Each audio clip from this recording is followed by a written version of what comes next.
Aku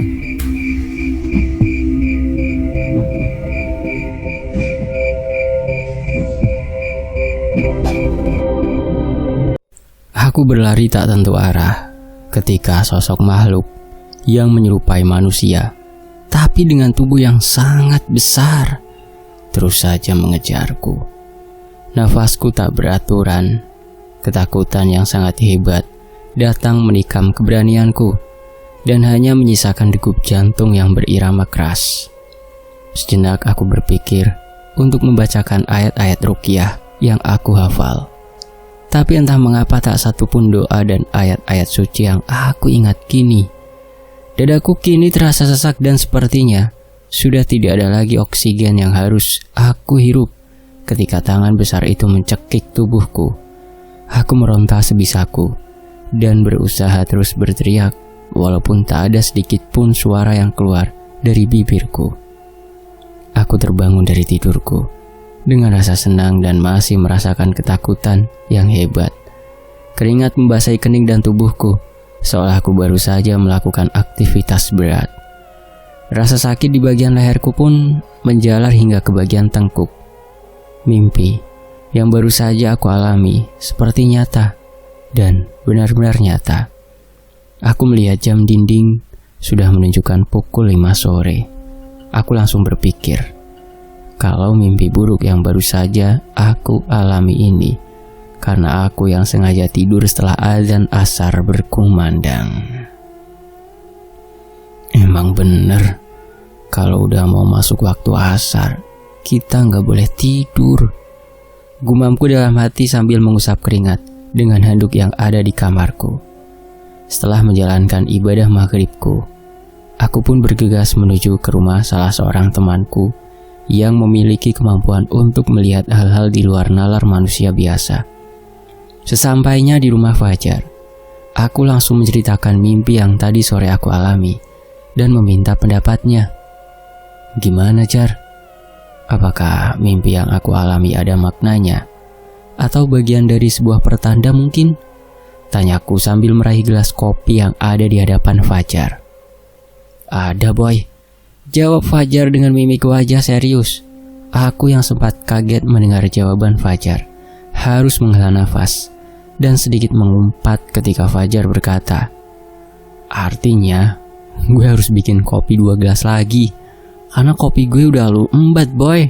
Celetuk Fajar sambil tertawa sumringah dan berjalan menuju ke dapur.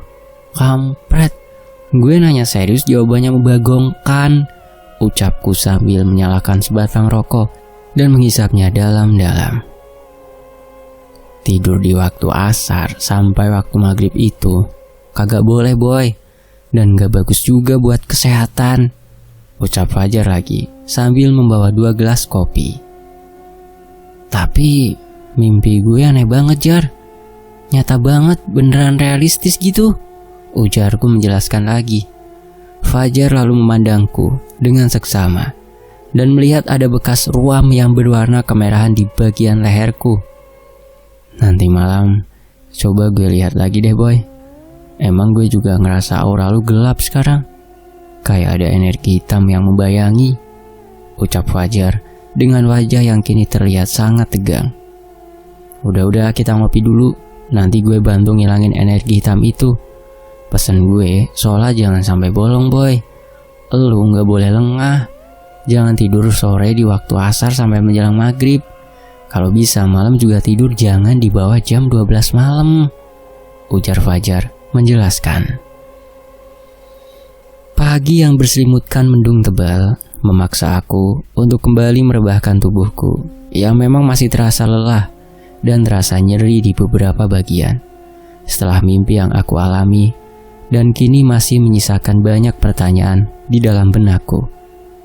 Sedikit memanjakan rasa malas sengaja aku lakukan, berharap tubuhku segera fit kembali. Di suasana syahdu pagi ini, aku memilih untuk kembali tidur, dan ketika aku mulai memejamkan mata, terdengar suara dering handphone yang membuatku langsung membuka mata dan kembali duduk sambil menatap layar gadgetku. Selamat pagi, boy. Terdengar suara yang tidak asing lagi di ujung teleponku. Selamat pagi, bosku, jawabku dengan nada suara yang kubuat berirama. "Boy, kita meeting yuk. Gue tunggu di kantor jam 1 ya," ucap Bara yang sontak membuatku kaget. Tapi belum sempat aku menjawabnya, sambungan telepon kami pun terputus. Bara memang selalu menyebalkan seperti itu. Dia tidak pernah mau mendengar kata tidak atau alasan apapun. Setelah sholat duhur, aku pun berangkat menuju kantor milik Aji Bara, seorang kawanku di sekolah menengah atas dulu, yang kini memilih usaha properti dan pariwisata. Gerimis yang sudah turun hampir 2 jam lamanya, serta rasa nyeri di beberapa bagian tubuhku, tak menghalangi langkahku bersama motor metik merah kesayanganku untuk segera sampai di tempat tujuan. Setelah beberapa saat bergumul dengan kemacetan, aku dan Bara sudah duduk menikmati segelas kopi hitam sambil membicarakan tentang keperluannya di warung yang berada di seberang kantornya. "Jadi begini boy, ada yang mau menjual tanah dengan harga yang terbilang cukup murah. Lokasinya dekat dengan pantai, dan rencananya gue mau membuat penginapan di sana. Tentunya kalau kita berhasil membeli tanah tersebut," ujar Bara yang terlihat serius menjelaskan maksud dan tujuannya. "Gue mau elu yang sama Anton yang survei lokasi tanahnya," ucapnya sambil menatapku tajam. Bara memang seorang yang selalu serius ketika membicarakan sebuah pekerjaan. Apalagi, menurutku, ini akan menjadi sebuah proyek besar nantinya. "Selain itu, tugas gue apa lagi bos?" tanyaku dengan santai sambil mengepulkan asap tembakau kretek. "Seperti biasanya boy, cek lokasi dengan foto dan video. Terus yang paling penting, lu juga harus menemui kepala desa serta beberapa warga sekitar yang tahu tentang sejarah tanah itu untuk memastikan bahwa tanah tersebut tidak bermasalah." Jelasnya lagi, di desa itu nanti, lu sama Anton akan menginap di rumah Pak Agung. Dia orang kita juga kok boy, lanjut Bara yang masih terlihat serius. "Nanti semua kebutuhan kalian, Pak Agung juga yang akan mengurusnya," lanjut Bara. 2 hari kemudian aku dan Anton berangkat menuju desa yang dimaksud. Tapi sebelum memulai perjalanan, ada sedikit rasa yang mengganjal di hati kami. Beberapa pertanyaan pun muncul di benak kami berdua saat itu. "Tumben, kali ini kita naik piston?" tanya aku ketika sampai di sebuah terminal kecil dengan beberapa bus akap di sana. Gue juga heran boy. Biasanya, Bara menyediakan unit mobil dan driver untuk perjalanan jauh seperti ini, jawab Anton sambil membolak-balikan 2 tiket bus malam di tangannya. "Ya udah Ton, kita nikmati aja perjalanan ini. Anggap aja kita lagi study tour." Ucapku sambil berjalan menuju bus yang akan kami tumpangi. Awalnya perjalanan kami yang menggunakan bus malam terbilang lancar dan menyenangkan. Namun, ketika waktu sudah menunjukkan pukul 11 malam, mulai muncul hal-hal aneh di luar nalar. Aku terbangun ketika bus yang aku dan Anton tumpangi berhenti. Aku mulai meregangkan tangan dan punggungku yang terasa sangat pegal. "Bro, bangun," ucapku sambil menepuk lengan Anton yang tertidur pulas di sampingku. "Ke toilet yuk, mumpung busnya berhenti," ajakku sambil melihat ke arah depan. Karena Anton tidak juga bangun, akhirnya aku pun berdiri dan mulai berjalan ke arah pintu depan bus untuk keluar dari dalamnya.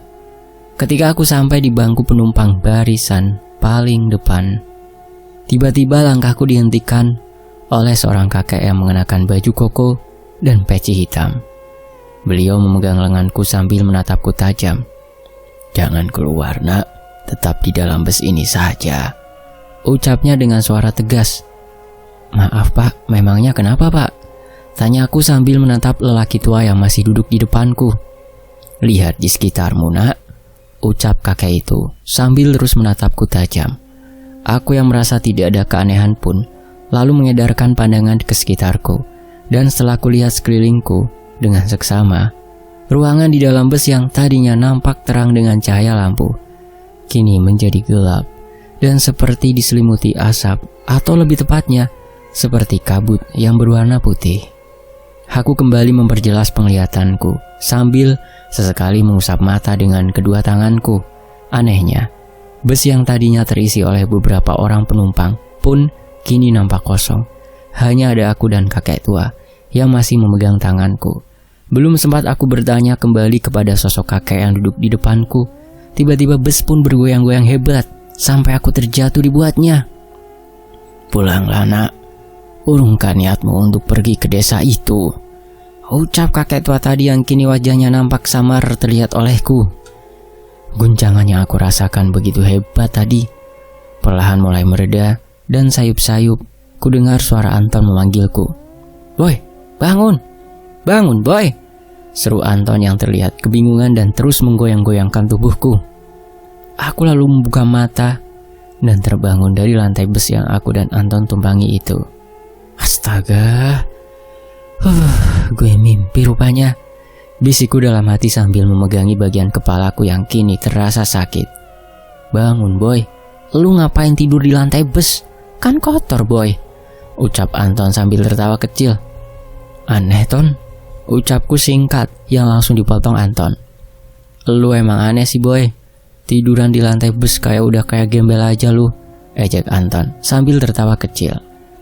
Kepalaku yang masih terasa sakit membuatku sulit untuk kembali tertidur dan menikmati perjalanan. Berbagai macam pertanyaan pun muncul di benakku.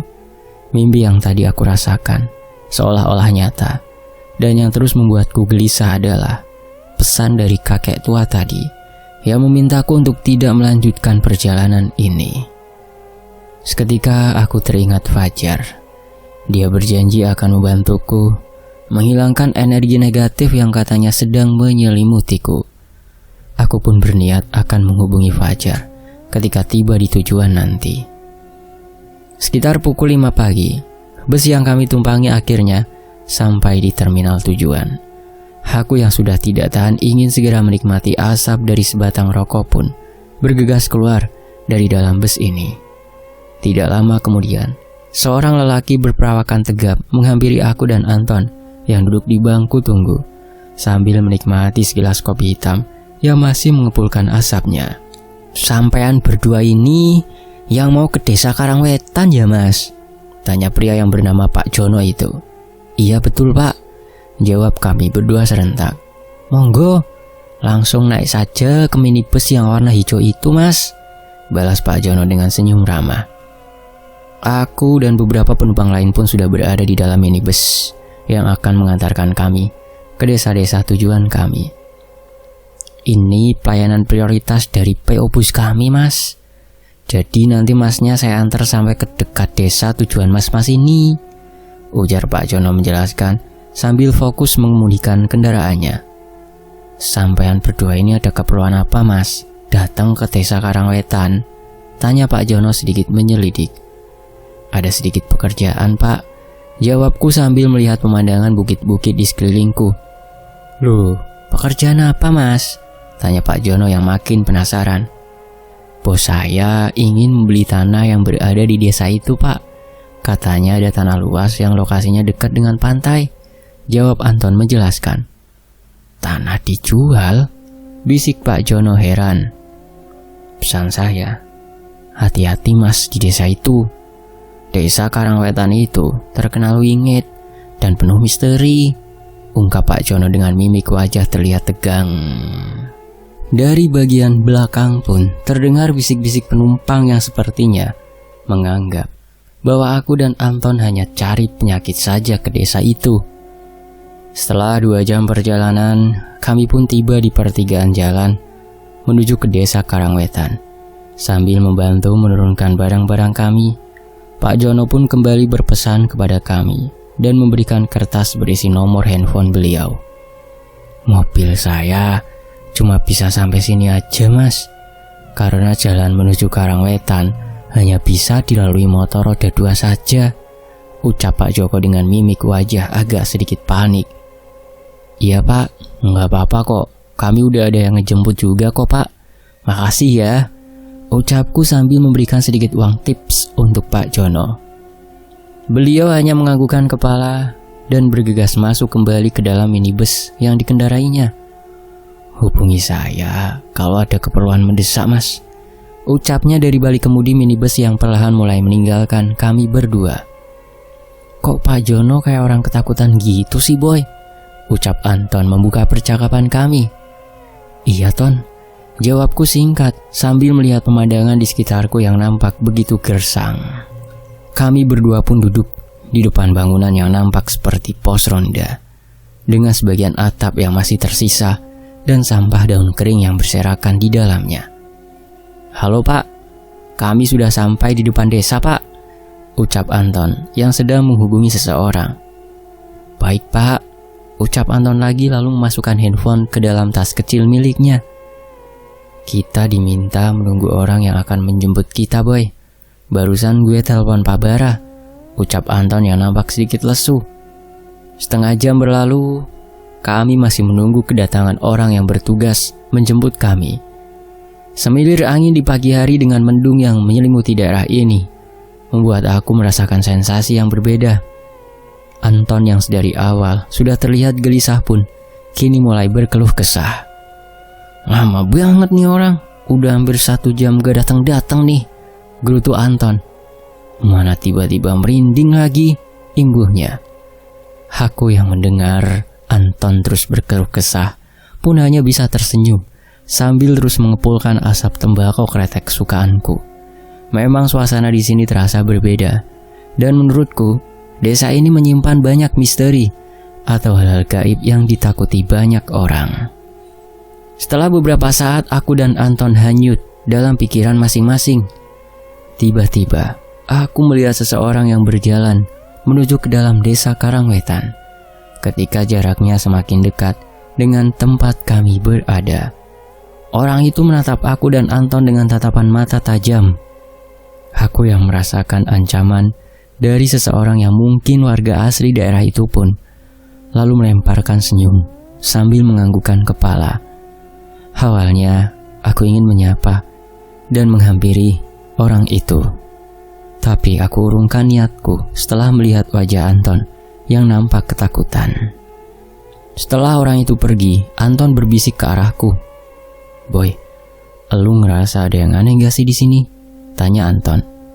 Iya Ton, aneh banget dan hawanya serem. Padahal kita belum masuk ke dalam desa, jawabku. Beberapa saat kemudian, Pak Agung datang bersama seorang temannya menggunakan 2 motor untuk menjemput kami. Sekitar 10 menit berjalan dari pos ronda yang berada di luar desa tadi, aku melihat seseorang yang sedang berjalan menuruni bukit yang berada di sebelah kiriku. Sekilas aku seperti pernah bertemu orang itu, tapi aku lupa kapan dan di mana aku bertemu dengannya. Kayak pernah ketemu sama bapak tadi deh, bisikku dalam hati. Entah mengapa, tiba-tiba aku teringat mimpi yang aku alami semalam. Mimpi itu seperti nyata, dan baru kali pertama itu aku mengalami mimpi seperti halusinasi. Aku menoleh ke belakang untuk memastikan orang yang aku lihat tadi masih ada, tapi ternyata di belakangku sudah tidak ada siapa-siapa lagi di sana. Spontan bulu kuduku meremang, dan aku kaget bukan kepalang ketika Pak Agung yang sedang mengendarai motornya tiba-tiba berhenti dengan mendadak. Ada apa Pak? Tanyaku membuka percakapan. Pak Agung lalu menunjuk ke arah depan lalu berkata, Ada ular Mas, ucap Pak Agung dengan tenang. Ular hitam dengan belang putih dan panjang sekitar 2 meter yang melintas di depan kami, berhenti dan menatap kami sambil menjulurkan lidahnya. Jarak antar ular itu dan sepeda motor Pak Agung yang sedang aku tumpangi hanya sekitar 3 meter. Kondisi itu membuat Pak Agung perlahan memundurkan motor sambil menoleh ke arah belakang. Setelah jarak antara kami dan ular tersebut sudah agak jauh, Pak Agung lalu mematikan sepeda motornya dan memintaku untuk turun. Anton yang sedang membonceng Pak Yadi pun ikut turun dan menghampiriku. Ada apa boy? Kok kita berhenti di sini? Tanya Anton. Ada ular Ton. Tuh, dia ada di tengah-tengah jalan, jawabku sambil menunjuk ular belang tersebut. Kita tunggu sampai ular itu pergi yo Mas, ucap aku. Dari arah belakang Pak Yadi yang sepertinya sudah tidak sabar pun berkata, Aku putune Mbah Kromo, ujar Pak Yadi yang kini sudah berada di bagian paling depan di antara kami. Setelah Pak Yadi berkata seperti itu, aku putu nembah kromo. Tiba-tiba ular itu bergerak memutar tubuh panjangnya dan bergerak menuju bebatuan yang terlihat seperti tebing yang berlubang. Wes, aman. Ayo lanjut, Kung, ujar Pak Yadi yang berjalan ke arah sepeda motornya. Setelah setengah jam perjalanan menyusuri bukit batu yang nampak kering, akhirnya aku dan Anton tiba di rumah Pak Agung. Hal yang pertama aku lakukan ketika sudah berada di teras rumah Pak Agung adalah mengambil handphoneku dari dalam tas lempang yang ada di depan dadaku. Tapi alangkah gusarnya hatiku ketika mengetahui bahwa di daerah itu tidak ada sinyal sama sekali. Waduh, di sini nggak ada sinyal ya, Pak? Tanyaku sambil menatap Pak Agung dan Pak Yadi bergantian. Pak Agung hanya menggelengkan kepala dan tersenyum kepada aku. Tapi yang membuat aku dan Anton kaget sekaligus berpikir keras saat itu adalah ucapan Pak Yadi yang mengatakan, "Kalian ndak putus sinyal di sini. Nikmati saja hari-hari yang masih bisa kalian temui esok hari," ujar Pak Yadi dengan ketus. Setelah melontarkan perkataan yang membuat hatiku tidak nyaman, Pak Yadi pun berlalu pergi tanpa berpamitan kepada kami. Yadi itu orangnya keras. Nggak usah dipikirkan ucapannya yang tadi ya, ujar Pak Agung yang membantu membawakan barang-barang kami ke dalam rumahnya. Kami pun memasuki rumah Pak Agung yang masih sangat sederhana sekali. Bentuk rumah joglo khas pedesaan dengan 4 tiang di tengah rumah membuatku merasakan suasana yang tidak biasa. Pak Agung kenal dengan Pak Bara, ujar Anton yang masih terlihat agak canggung ketika berada di dalam rumah Pak Agung ini. Enggak, Mas, saya hanya diminta Yadi untuk memberi tempat kalian menginap dan mengurus segala keperluan masnya berdua selama di sini, jelas Pak Agung. Jadi yang dimaksud Bara dengan orang yang dikenalnya itu Pak Yadi, bukan Pak Agung? Tanyaku memperjelas. Saya ini hanya orang dusun, Mas. Nggak pernah pergi ke kota, jadi nggak punya kenalan orang kota, balas Pak Agung. Malam pun tiba. Kini aku, Anton, Pak Agung dan 2 anak laki-laki Pak Agung yang usianya masih remaja sedang duduk bersama menikmati makan malam yang sudah dihidangkan oleh istri Pak Agung dan anak perempuannya yang bernama Sari. Sambil berbincang santai, perlahan aku mulai bertanya kepada Pak Agung perihal tanah yang akan dijual oleh warga sekitar. Tapi sepertinya Anton tidak senang kalau harus membicarakan perihal pekerjaan saat itu. Padahal Anton juga sudah seharusnya juga mulai mencari informasi terkait pekerjaan kami itu. Tapi aku tak mau ambil pusing. Mungkin waktunya kurang tepat untuk membicarakannya malam ini. Selesai makan malam bersama, aku yang berniat untuk keluar dan menikmati sunyinya malam di depan pekarangan rumah harus mengurungkan niatku karena dilarang oleh Pak Agung. Di dalam saja, Mas.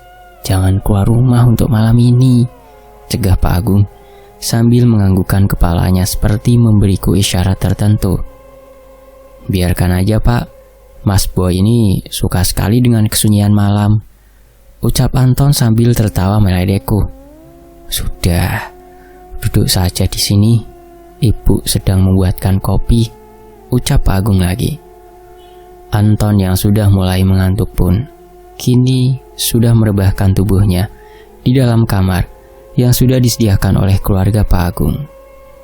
Perasaan yang tadi berkecamuk resah dan gelisah perlahan mulai membaik karena kehangatan dari keluarga di rumah ini. Bagus dan Bagas, kedua anak laki-laki dari Pak Agung ini, sangatlah menyenangkan. Mereka banyak bertanya tentang hal-hal yang belum mereka ketahui dan mulai mengungkapkan harapan dan cita-cita mereka. Mas Boy, kalau di kota sana jam segini apa masih ramai, Mas? Tanya Bagas dengan wajah polosnya. Di kota itu tidak pernah sepi, Gus. Ramai, bising, dan kadang terasa sumpek. Jawabku yang disambut tawa oleh mereka. Enakan di sini, Gus. Suasananya tenang, adem, dan damai. Ucapku lagi. Tapi seketika itu juga, suasana hangat pun berubah ketika di kejauhan terdengar suara seperti burung gagak yang bersahut-sahutan. Bagus dan Bagas pun berdiri dan berjalan memasuki kamar mereka. Sementara Pak Agung memberi isyarat dengan jari telunjuk di depan bibirnya. Lama aku dan Pak Agung duduk terdiam di kursi kayu dengan sandaran lengan yang berbentuk oval. Pak Agung pun kembali memberikan isyarat seperti tadi. Ketika suara burung gagak kembali terdengar dengan suara yang sangat jelas.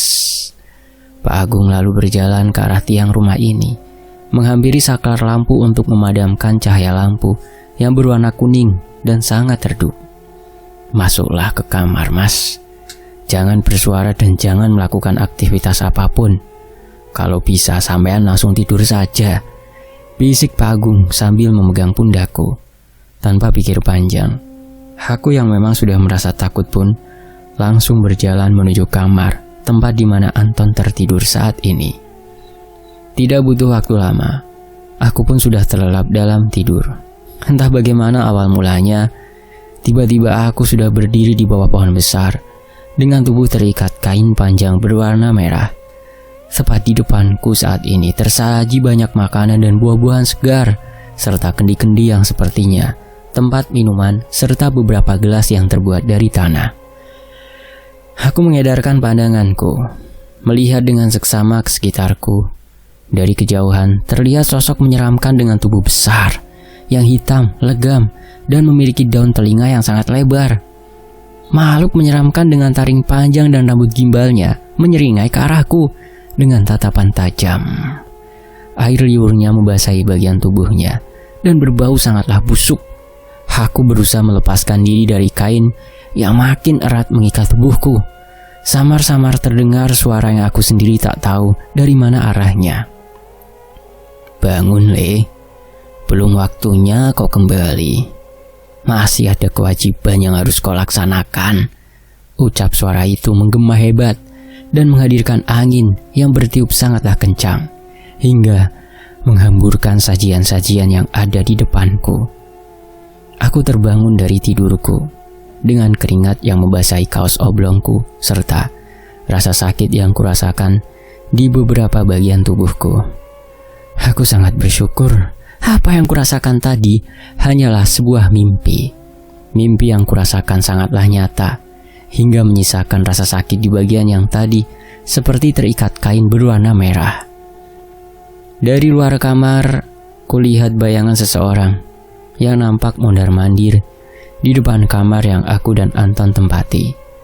Aku memberanikan diri untuk mengintip dari balik dinding kayu yang sudah banyak terdapat lubang di sana. Aku melihat Pak Agung nampak sedang tidak baik-baik saja. Aku kembali ke tempat tidur dan berniat membangunkan Anton.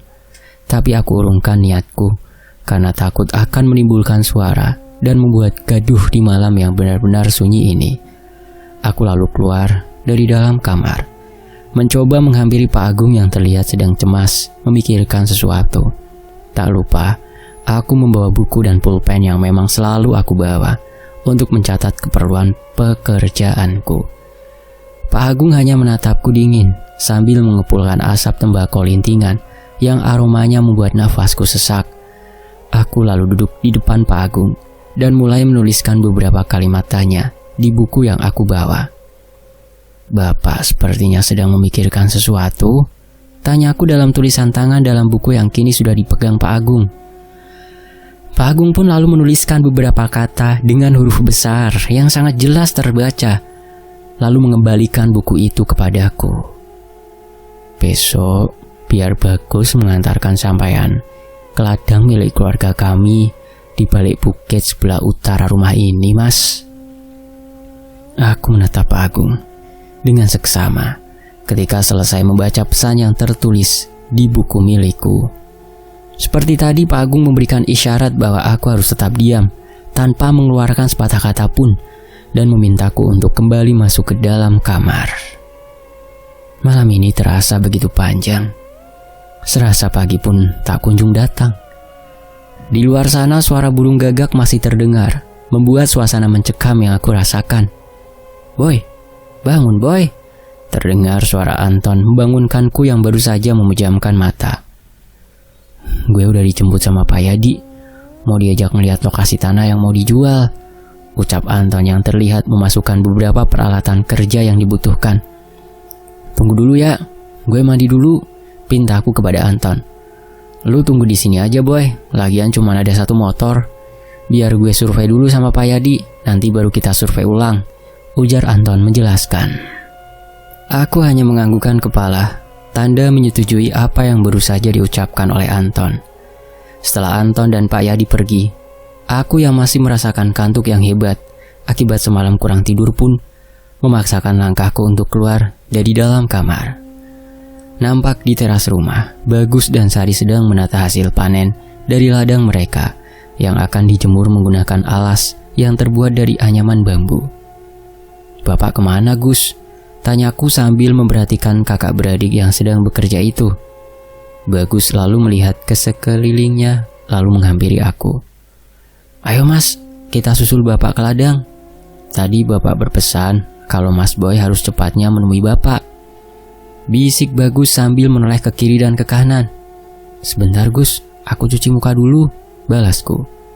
Setelah selesai dari kamar mandi, aku pun kembali ke kamar untuk mengambil ponsel dan persediaan rokok yang masih tersimpan di dalam tas pribadiku. Setelah semua barang yang perlu aku bawa sudah siap, aku bergegas mengajak Bagus untuk mengantarku ke ladang menemui Pak Agung.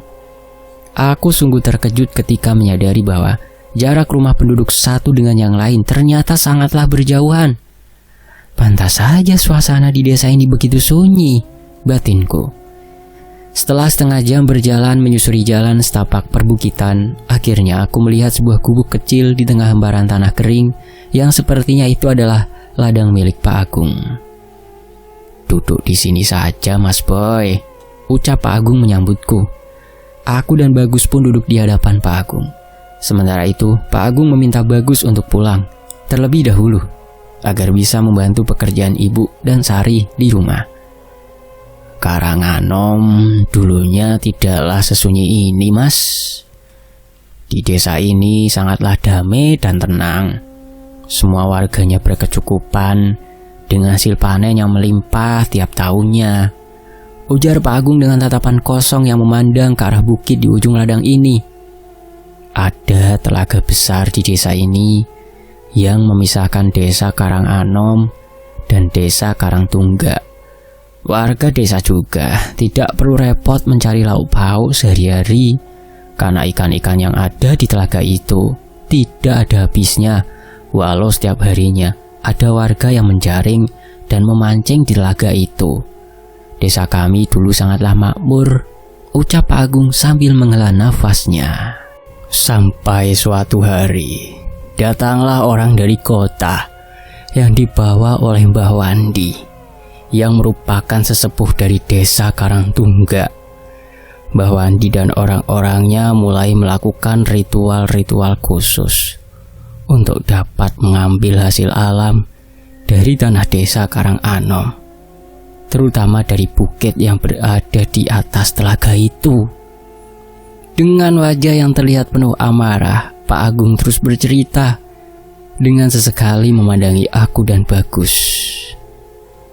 "Dulu ada 7 buah pohon besar yang mungkin usianya sudah ratusan tahun di bukit itu. Tapi karena keserakahan, pohon keramat itu pun harus tumbang. Dan dengan tumbangnya ke-7 pohon yang dikeramatkan warga desa ini, tumbang pula kesejahteraan dan kemakmuran warga desa ini," ucap Pak Agung yang terlihat meneteskan air mata. Setelah ke-7 pohon besar keramat itu tumbang, perlahan tapi pasti air telaga di desa Karanganom pun surut. Ditambah lagi penebangan pohon-pohon lain yang ada di bukit-bukit yang mengelilingi telaga itu, membuat telaga itu mati. Selain merampas kayu-kayu di bukit itu, Mbah Wandi juga melakukan pencarian batu permata di sana.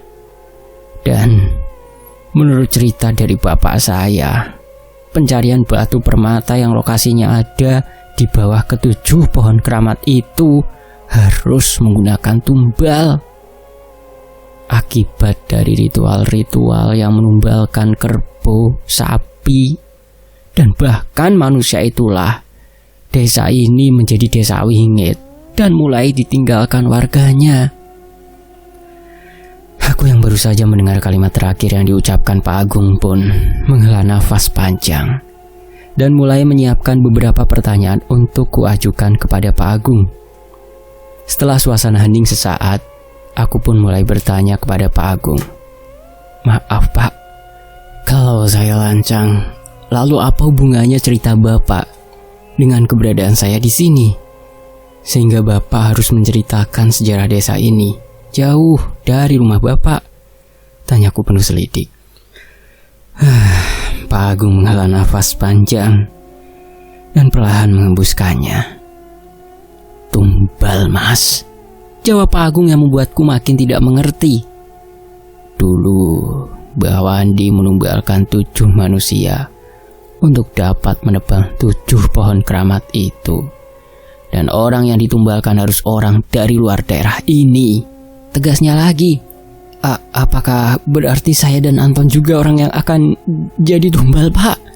Tanyaku dengan tegas. Tidak Mas, Mas Anton tidak termasuk. Sepertinya hanya Mas Bagus Hutomo Yanurailah yang sudah diikat menjadi tumbal, jawab Pak Agung. Mendengar Pak Agung menyebut nama asliku dengan tepat, aku pun terperanjat. Dan yang lebih membuatku kaget lagi, ketika aku mengetahui bahwasanya aku sendirilah yang akan menjadi tumbal. Bapak sedang bercanda kan? Tanyaku yang kini agak gugup dengan tubuh yang sedikit gemetar. Pak Agung lalu melanjutkan cerita tentang desa Karanganom yang kini menjadi desa wingit dan angker. Setelah mendapatkan apa yang dicarinya, Mbah Wandi dan orang-orang yang bersekutu dengannya pergi meninggalkan desa Karanganom, desa yang perlahan menjadi desa mati. Lalu datanglah Mbah Kromo yang baru saja selesai menjalani tirakatnya di sebuah tempat di Laut Selatan. Mbah Kromo yang merupakan warga asli desa ini tidak dapat menerima apa yang telah terjadi terhadap desanya ini. Sampai akhirnya Mbah Kromo pun membunuh dan menghabisi Mbah Wandi serta seluruh keturunannya. Pembantaian itu terlaksana atas bantuan dari Nyi Durga yang dapat mengalahkan Banyu Buto, penguasa telaga di desa ini. Setelah selesai dengan Mbah Wandi, Mbah Kromo pun mulai menghabisi orang-orang yang ikut andil dalam merusak dan mengambil paksa hasil alam dari desa ini. Namun ada beberapa orang yang selamat dari keganasan dendam Mbah Kromo. Mereka selamat karena bersedia menyediakan tumbal manusia setiap 3 tahun sekali selama Nyi Durga masih menguasai kerajaan gaib di desa ini. Pastinya orang yang akan menumbalkanmu berasal dari salah satu keturunan orang yang dulu ikut merusak desa ini, ungkap Pak Agung. Setelah mendengar cerita dari Pak Agung, pikiranku langsung tertuju pada Bara, seorang teman yang sudah lama aku kenal. Tak kusangka Bara tega melakukan hal keji seperti ini. Waktu ritual penumbalan masih 3 hari lagi Mas. Masih ada waktu untuk membatalkan ikatan tumbal itu dan menggantinya dengan orang yang memang seharusnya mati. Orang keji yang bertujuan mendapatkan kekayaan dengan kekuasaan lewat cara tidak terpuji ini, seru Pak Agung yang membuatku sedikit lega. Tapi Pak, kalau Lek Yadi tahu rencana Bapak, keluarga kita akan tertimpa masalah besar Pak. Bagus kecil yang berada di sampingku pun kini ikut bersuara. Kita cari cara Le, sekecil apapun kebaikan pasti akan menghasilkan kebaikan juga, asalkan kita ikhlas menjalankannya, ucap Pak Agung memberi wejangan kepada anak bungsunya tersebut. Apakah saya harus segera pergi dari desa ini, Pak? Tolong tunjukkan jalan keluar yang terbaik, Pak. Tanyaku penuh harap kepada Pak Agung. Calon tumbal yang sudah terikat dan sudah sampai di desa ini tidak dapat pergi sebelum ada penggantinya, jawab Pak Agung. Sebelum kamu sampai di perbatasan desa, makhluk peliharaan Mbah Kromo akan membunuhmu, Mas. Jelasnya lagi. Makhluk gaib maksud Bapak? Tanyaku yang semakin penasaran.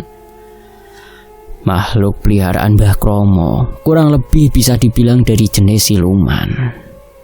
Ada segerombolan burung gagak yang bertugas menjadi mata-mata dan memberi informasi langsung kepada tuannya. Ada siluman ular yang menjadi penjaga kedua di setiap batas desa. Ada siluman harimau yang tugasnya menjadi penjaga utama. Dan ada Banyu Buto yang dulunya adalah penjaga telaga di desa ini, tapi kini menjadi bawahan dari Nyi Durga, ratu penguasa kerajaan alam gaib di desa ini. Bulu kuduku meremang mendengarkan semua yang diceritakan Pak Agung. Aku seperti tidak memiliki harapan lagi untuk dapat hidup. Aku tertunduk menumpahkan kekecewaan dan amarahku kepada Bara. Tapi aku tidak tahu harus berbuat apa. Sekarang kalian pulanglah dulu. Sesampainya di ujung desa, berpencarlah. Gus, kamu bawa motor bapak yang bapak taruh di tempat biasa. Dan Mas Bagus berjalanlah memutar. Jangan sampai ada yang tahu kalau kalian berdua baru saja dari sini. Seru Pak Agung menjelaskan. Semua sudah digariskan oleh Sang Maha Pencipta, Mas. Jangan pernah putus asa. Teruslah berdoa kepada Yang Maha Kuasa. Mohonlah pertolongan dan kekuatan untuk menghadapi jalan takdirnya, ucap Pak Agung sambil menepuk-nepuk pundakku. Aku dan Bagus kecil pun berpamitan dan langsung berjalan pulang dengan mengikuti apa yang Pak Agung sampaikan tadi. Ketika sudah sampai di belakang rumah Pak Agung, aku mendengar suara Pak Yadi setengah berteriak kepada Bagas dan Bagus. Tadi aku ingin langsung menghampiri Pak Yadi dan memberi sedikit pelajaran kepadanya. Tapi ketika aku mendengar Anton mulai ikut bicara, aku mengurungkan niatku tersebut. Tenang aja Pak Yadi, Boy gak akan kemana-mana. Mungkin dia hanya merasa jenuh di rumah, jadi dia berkeliling desa untuk menghilangkan rasa bosannya, ucap Anton yang sedikit membuatku lega. Lagian biarkan dia menikmati sisa hidupnya, Pak. Ucap Anton lagi diiringi tawa yang terdengar menyakitkan hatiku. Aku pun mulai mencari jalan agar bisa secepatnya berada di depan rumah Pak Agung. Perlahan aku jalan memutar, menyusuri lereng bukit, menuju jalan utama desa ini. Tidak butuh waktu lama aku pun sudah berjalan menuju rumah Pak Agung dan mulai menyapa Anton yang terlihat memegang benda seperti telepon genggam besar. "Woi Ton," sapaku sambil melambaikan tangan. Anton terlihat gugup dan berusaha menyembunyikan benda yang dipegangnya tadi. "Dari mana aja lu, Boy?" "Gue cari-cari kagak ada di rumah," ujar Anton yang terlihat agak gugup. "Lihat-lihat pemandangan, Ton. Bosan duduk-duduk doang di rumah," ucapku dengan tetap tersenyum. Pak Yadi yang melihatku pun langsung pergi dengan menggeber sepeda motornya tanpa berpamitan kepada kami. Aku pun tak ambil pusing dan segera duduk di dekat Anton. Saat Anton berdiri dan berjalan memasuki rumah, aku pun langsung mengambil benda yang disembunyikan Anton di balik karung wadah kacang tanah yang tadi pagi dijemur Sari. Aku lalu mematikan telepon genggam satelit itu dan memberikannya kepada Bagas. Aku meminta Bagas untuk menyimpan di tempat aman terlebih dahulu. Menjelang sore hari, ketika Anton sedang bersiap untuk mandi, aku meminta Bagas untuk mengambilkan telepon satelit milik Anton yang tadi disembunyikan Bagas. Aku lalu berjalan menjauh dari rumah Pak Agung. Ketika aku rasa sudah aman, aku lalu menelpon Fajar. Beruntungnya aku pernah menggunakan telepon seluler semi-militer ini, sehingga aku tidak menemui kesulitan. Setelah selesai menjelaskan secara singkat kepada Fajar tentang apa yang sedang aku alami saat ini, aku segera kembali ke rumah Pak Agung dan mengembalikan telepon satelit milik Anton yang tadi disembunyikannya di teras rumah Pak Agung. Beruntungnya lagi, Anton masih berada di dalam kamar mandi saat itu. Bersambung. Nantikan 2 bagian lagi hanya di Fakta Sejarah. Demikianlah Desa Wingit, sebuah cerita dari Untung Prasetyo. Terima kasih Bang Untung. Terima kasih teman-teman yang sudah menyimak kisah ini di Fakta Sejarah. Mohon maaf ada salah kata atau salah intonasi. Saya pamit. Wassalamualaikum. Sampai jumpa di bagian berikutnya. Tetap di Fakta Sejarah. Alhamdulillah.